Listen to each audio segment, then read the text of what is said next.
Major political science সাবজেক্টের সাজেশনমূলক ক্লাসে তোমাদের প্রত্যেককে স্বাগত।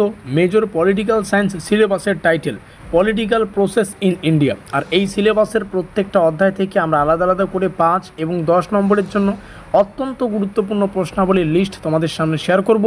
একদম ব্রহ্মাস্ত্র সাজেশন, অর্থাৎ লাস্ট মিনিট ব্রহ্মাস্ত্র সাজেশন।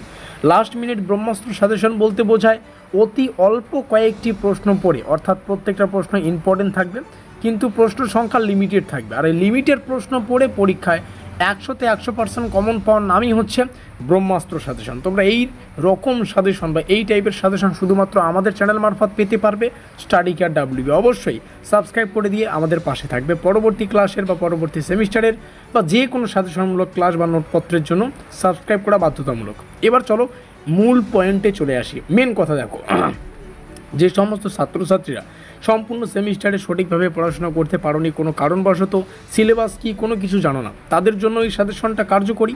তোমরা যদি 5 অথবা 10 মার্কের যে কোনো একটা সাজেশনকে পড়ো, তাও কিন্তু তোমাদের 5 মার্কের একটা অধিক স্কোর করে তোমরা এই সেমিস্টারটা শেষ করতে পারবে। তবে যারা সম্পূর্ণ সেমিস্টারে ভালো করে পড়াশোনা করেছো, টিউশন পড়েছো, তোমাদেরকে আমি বলবো তোমরা যেমন আমাদের সাজেশনটাকেও ভালো করে ফলো করবে, সেই সঙ্গে তোমাদের প্রাইভেট টিউশনের সাজেশনটাকেও ফলো করা উচিত এবং যারা কলেজে ক্লাস করেছো কলেজের সাজেশনটাকেও ফলো করা উচিত। এক কথায় বলতে গেলে সব কিছু মিক্স করে যারা পড়বে তাদের জন্য পরীক্ষায় স্কোর করা কিন্তু সহজ হয়ে উঠবে। আশা করি বোঝাতে পারলাম। আমাদের কাজ গুরুত্বপূর্ণ প্রশ্নাবলীকে তোমাদের সামনে শেয়ার করা, আর আমাদের কাজ একদম যাতে যারা 100-এ 100% পেতে চায় তাদের জন্য আমাদের নোটপত্রের ব্যবস্থা আছে, তো তাদের জন্য নোটপত্রই একমাত্র সেরা উপায়। যাই হোক, এখন যেহেতু নোটপত্র নেওয়ার সময় নেই, তোমরা সাজেশনটা দেখে রাখো। প্রথমে আমরা আলোচনা করব 5 মার্কের প্রশ্ন। 5 মার্কের জন্য 11খানা প্রশ্ন রাখা আছে। আবারও বলছি, প্রত্যেকটা প্রশ্ন মোস্ট ইম্পর্টেন্ট। প্রথম প্রশ্ন কি বলছে, উন্নয়নমূলক রাষ্ট্র কি ভারতের প্রেক্ষিতে বিশ্লেষণ করো।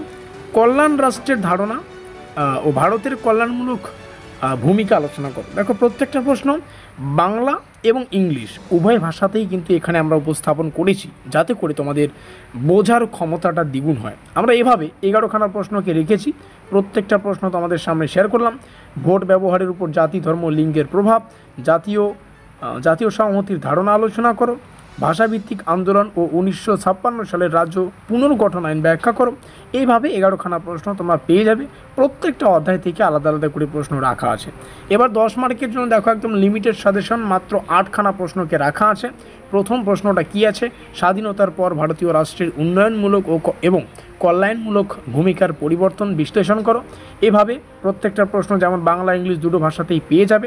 প্রত্যেকটা প্রশ্নই গুরুত্বপূর্ণ। যেমন 5 নম্বরটা এখানে দেখতে পাচ্ছি, 1956 সালের রাজ্য পুনর্গঠন আইন ভাষাভিত্তিক রাজনীতিতে কী প্রভাব ফেলেছে। আমি প্রত্যেকটা প্রশ্ন বলছি না, তোমরা দেখে নাও। কেন বলছি না একটু পরেই বুঝতে পারবে, বা এখনই বলে দিচ্ছি, কারণ তোমরা এই পিডিএফটাই ডাউনলোড করতে পারবে। আর এই পিডিএফ অ্যাক্সেস করার সুযোগ সুবিধা শুধুমাত্র আমাদের হোয়াটসঅ্যাপ গ্রুপের ছাত্রছাত্রীদের জন্য। তো যে সমস্ত ছাত্রছাত্রী এখনও পর্যন্ত আমাদের হোয়াটসঅ্যাপ গ্রুপে যুক্ত হওনি, তোমরা এখনই আমাদের ডেসক্রিপশন বক্সে থাকা লিঙ্কে ক্লিক করে আমাদের হোয়াটসঅ্যাপ গ্রুপে যুক্ত হয়ে নাও। কারণ হোয়াটসঅ্যাপ গ্রুপে যুক্ত হতে না পারলে এই সাজেশনের পিডিএফটা ডাউনলোড করতে পারবে না। তো যারা এখনও পর্যন্ত যুক্ত হওনি, যুক্ত হয়ে নাও। 30 মিনিটের মধ্যেই পিডিএফটা আমরা আমাদের হোয়াটসঅ্যাপ গ্রুপে পাবলিশ করব। তোমরা সেখান থেকে এই পিডিএফটা ডাউনলোড করে প্রত্যেকটা প্রশ্ন পুনরায় কিন্তু দেখে সেভাবে তোমরা প্রস্তুতি নিতে পারো।